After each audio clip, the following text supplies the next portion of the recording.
This story was written by Mark Twain toward the end of his life, and so it's very tight, and I didn't have to do a whole lot with it. I did change the ending, but it reads like an actual folk tale, and I actually looked around trying to see if he had taken it from someplace, but I have not been able to find one. So if anybody out there knows of a folk tale that has a similar story to it, I'd love to hear it. It's called A Fable. Once upon a time, an artist who had painted a small and very beautiful picture placed it so he could see it in the mirror. He said, "This doubles the distance and softens it, and it is twice as lovely as it was before." The animals out in the woods heard of this through the house cat, who they greatly admired because he was so learned, so he could tell them many things they didn't know before. All the animals were excited about this new piece of gossip, and they asked questions in order to get a full understanding of it. They asked what a picture was, for none of them had ever seen one before. The cat explained, "It's a flat thing, wonderfully flat, marvelously flat, enchantingly flat, and elegant.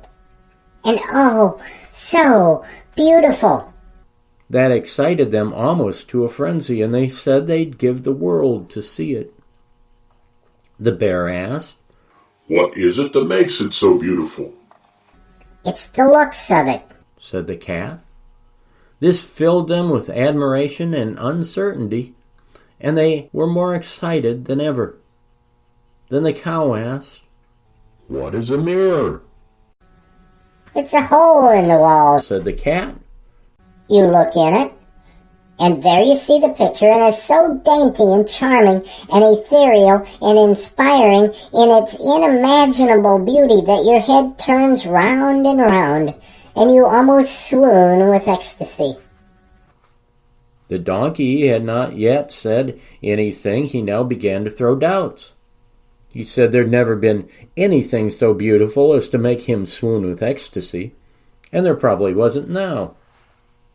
He said it was easy to claim something was beautiful, but without more than fancy words about the thing, it was time for suspicion.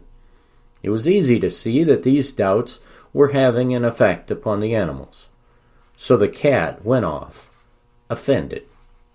The animals dropped the subject for a couple days, but curiosity was taking a fresh hold of them, and there was a revival of interest. The animals began to assail the donkey for spoiling what could have been a pleasure to them, merely on his suspicion that the picture was not beautiful, without any evidence that such was the case. The donkey was not troubled. "There's only one way to find out who is right. I will go and look in that hole, then come back and tell what I find there." The animals felt relieved and grateful, and asked him to go at once. But once he got to the artist's house, he discovered that the artist was not there.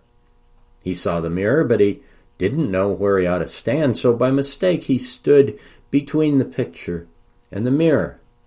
He moved closer and closer to the mirror until his nose touched it, but all he could see was himself. The picture had no chance, and it didn't show up. He returned home and said, "The cat lied. There was nothing in that hole but a donkey. It was a handsome donkey, but just a donkey, and nothing more." The elephant, who was king of all the animals, asked, "Did you see it good and clear? Were you close to it?" "I saw it good and clear, O Hatha, king of beasts. I was so close that I touched noses with it." "This is very strange. The cat was always truthful before, as far as we could make out. Let another witness try. Go, Baloo, look in the hole, then come and report." So Baloo, the bear, went. When he came back, he said, "Both the cat and the donkey have lied. There was nothing in that hole but a bear." Great was the surprise and puzzlement of the animals. Each was now anxious to make the test himself and get at the straight truth. The elephant sent them one at a time. First the cow, who found nothing but a cow. The tiger found only a tiger. The lion found a lion, and so forth with all of the animals. Finally, the elephant himself went to look, and, as with the others, saw only himself in a mirror. He berated all of the other animals for lying, and the jungle became a much less friendly place after that. Now you know the truth.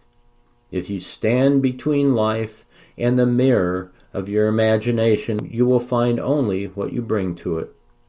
You may not see what others see, but just because you are right doesn't mean they are wrong.